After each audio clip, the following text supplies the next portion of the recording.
Welcome to the Operaneum. We turn dry plants into vivid productions.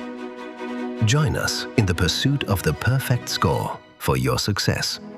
For here, one truth holds above all. Management is a performance. Curtain up for new perspectives.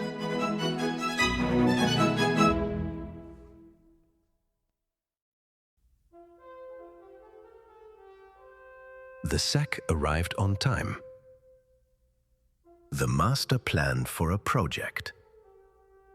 Every opera house posts it. The season schedule. A handsome document. It reveals that Tosca is given on the 14th, Rosenkavalier on the 17th, and something contemporary on the 20th, through which the subscribers bravely hold out. The schedule says what happens when, nothing more. It does not say who sings Tosca. It does not say what the production costs. It does not say whether the set will be finished in time, or whether the tenor has fallen out with the director again. The schedule is the surface. The production is everything beneath it. And now to the uncomfortable observation that has followed me for years. For a remarkable number of project managers, planning is exactly that. A schedule. A Gantt chart, lovingly maintained, color-coded, with bars sweeping elegantly across the months. I was once handed a project plan that consisted of exactly one artifact, a 14-page Gantt chart printed in landscape with 412 tasks. To the question about the budget came a shrug. To the question about the risks, a reference to buffer at the end. That is not a project plan. That is a timetable for a train no one knows has an engine, tracks, or crew. Plan only the calendar, and you planned half, generously counted. The misunderstanding has an understandable root.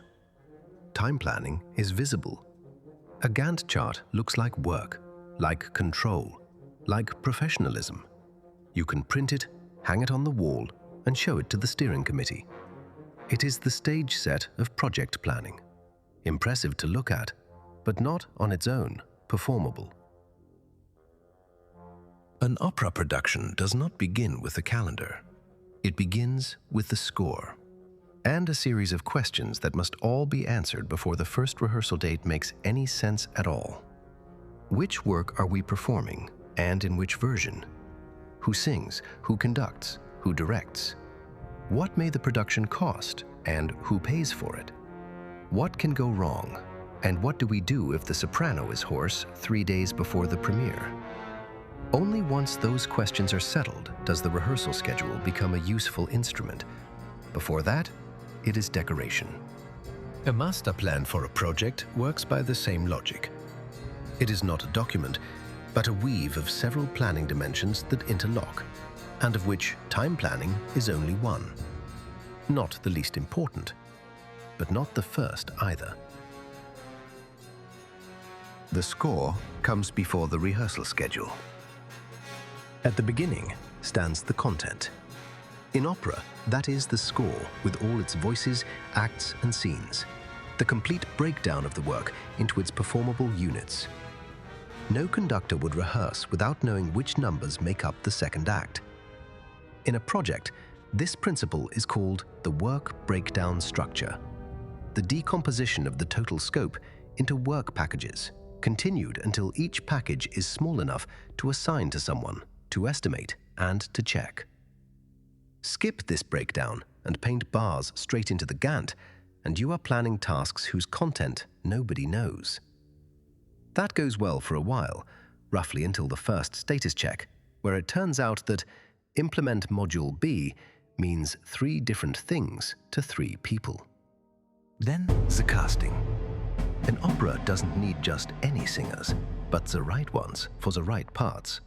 And it needs clarity about who decides when the director and the musical director disagree.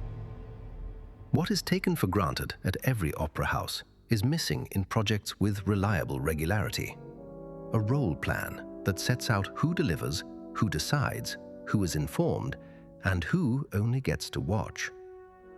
I have seen projects in which 4 people believed they were singing the lead, and nobody knew who was conducting. The result sounds about like that, too. Then, the resources and costs. Who pays the fees? Is there enough budget for the full chorus? Or will it be a concert performance with piano accompaniment? Cost planning is not an appendix to time planning, but its twin sister. Every bar in the Gantt consumes money and ties up people. And if no one has worked out how much and whom, then the most beautiful schedule is a hypothesis. I have turned this into an almost superstitious rule. A date with no resources behind it is not a date. It is a wish with a deadline. And finally, the risk. Every opera production plans for the worst case. The understudy is not a vote of no confidence in the diva, but the condition that lets the performance happen, even when the diva can only croak in the morning. Risk planning belongs in the master plan, not in a separate Excel list that ages gracefully after the kickoff. It influences everything else. Buffer in the schedule, reserves in the budget, redundancy in the casting. Opera punishes this mistake in its stories too, and it does so without mercy. In Verdi's Rigoletto, the court jester plans a murder with the care of a logistics manager.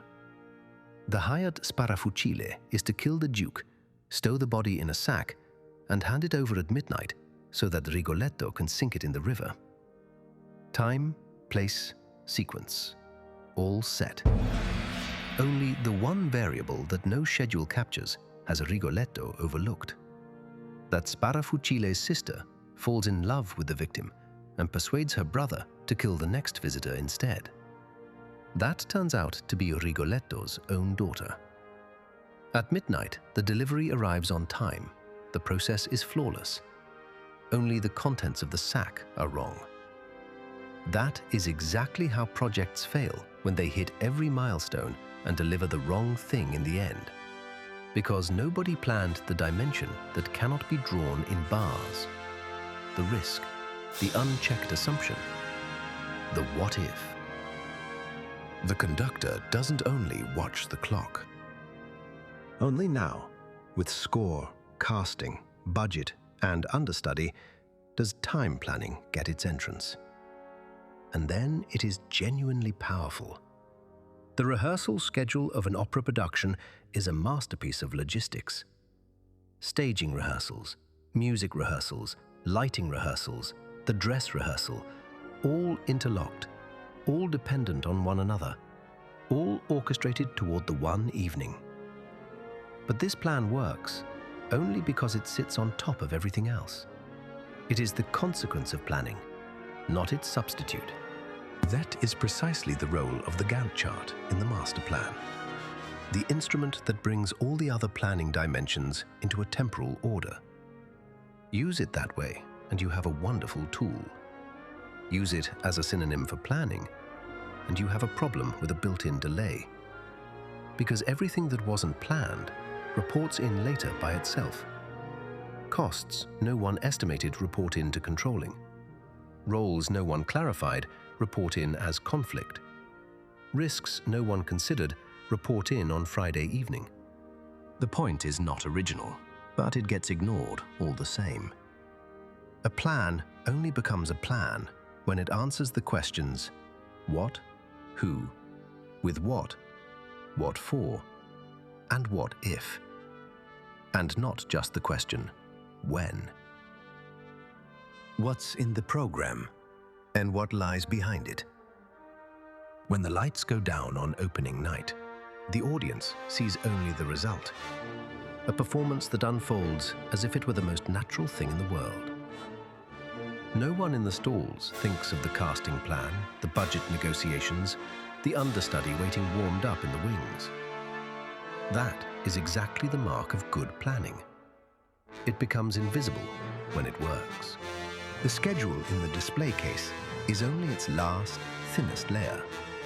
Anyone planning a project should remember the Gantt chart is the notice at the entrance.